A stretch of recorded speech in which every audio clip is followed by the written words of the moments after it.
Today's video is going to be something different. I'm going to be tier listing my favorite series, Kingdom Hearts, going from S to D to see which one do I personally think is from the best to the worst. So let's go ahead and get it done.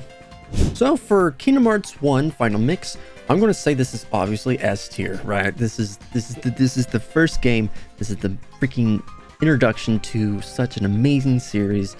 I grew up on this one. This one was very special to me, and just the Final Mix version just makes it so much better. So obviously it's going to be an S rank. Next is going to be Rechain of Memories. Now this one's going to be kind of maybe controversial to some people, because this is the one with the card game. This is where they had to do like certain cards to do certain attacks, and some people just didn't like the gameplay of it. They honestly didn't like the card game of it, but it has such a peak story, probably one of the best stories, I would say. So obviously this is going to be A tier for me. Next we're going to Kingdom Hearts 2. Now this has, oh man, this is such an amazing game. I love this game so much. It's obviously the best of every game. Fight me, I will fight you on that. It's so special to me. It's such a special game, and I love it so much. So obviously S tier. Next we're going to go through 358 Days Over 2. As far as I could tell, the story is good. It's good enough, but the gameplay really lacked on certain stuff, especially since it was on the DS, so it really didn't pick up like at all. And it's just such a freaking long truck of just doing mindless stuff. So I'm gonna give it to a B. I can't give it any higher. The only reason why it's got to a B and not a C is because it's Roxas, and we love Roxas and Shion. Like, come on. Recoded. Need I say more? Next up, we got Birth by Sleep. Now, this is the prequel to it. This is where you could play as Ventus, Terra, or Aqua. This one's actually a pretty decent game, not gonna lie. I did like the fact that you could play as different characters. You get to do team up attacks with like the links. I thought that was pretty good.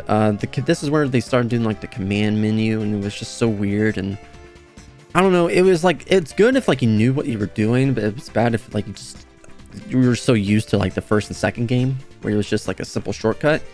But overall, it was such an emotional story, and I still think it still holds up. Maybe not as much, but I personally believe that it's still a really good game. I'm going to give it an A. Next up, we got Dream Drop Distance. Now, this one's a little bit weird. This is on the 3DS, which got ported over to the 2.8 Final Chapter Prologue. And this is where you had like the Pokemon kind of version of it, where you had just like all these random spirits and just have to play with those, and you get to play as Riku and Sora. And I really did actually enjoy this game. It just sucked like how it was kind of lacking because he was on the 3DS. But still, it's a decent game. So it still could have been a lot more than it could have been, but this is where really that it starts to get a little bit more convoluted, where the whole Xehanort, I am Xehanort, we are all Xehanort. But yeah, I'll give it an A, just at the bottom of A. 0.2 Birth by Sleep, a Fragmentary Passage. This is where you played as Aqua in the Realm of Darkness. I think this was meant to be supposed to be like a DLC or something for Birth by Sleep, but it didn't ever happen until 2.8 Final Chapter Prologue came out. I personally, it's a decent game with the good ideas, with like objectives and like the amount of customization you can do with Aqua, where you can give her like mini ears or to change her color palette. It was so decent. I like the features that it had, and it was just a very short thing, so I can't give it better than a B, you know. And then finally we got Kingdom Hearts 3. Now this one, it has to be an S rank. It's just very good. We all waited for this game for so long, and if it had Remake on here, it would honestly be a little bit better than Kingdom Hearts 1 Final Mix personally, but I still think that it's still good. It just sucks because like near the end where like you had all this stuff coming together, kind of got very weird. It sucked also because like you go to these worlds with no real purpose, honestly, because you're not like trying to lock a keyhole like you did in Kingdom Hearts 2 or go to Kingdom Hearts 1 where you're trying to like seal keyholes. You're not doing that. You're just going to these worlds and just doing nothing. Now the Frozen world was just the singing and that was it. But still, very good game. I like the stuff that it did. Remind made it a lot better in my personal opinion, but still very great game. S rank.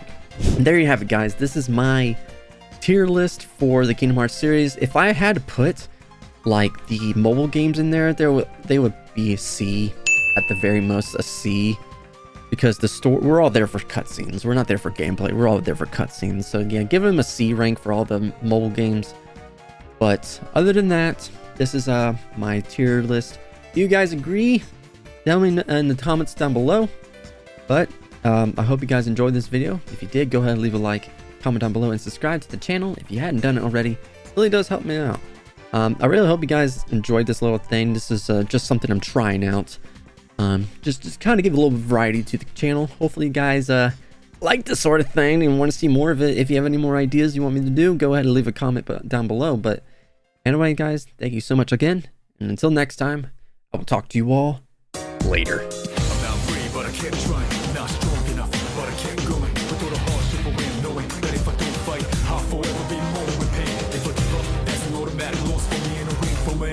Can't let it be. Took a few knockouts to understand the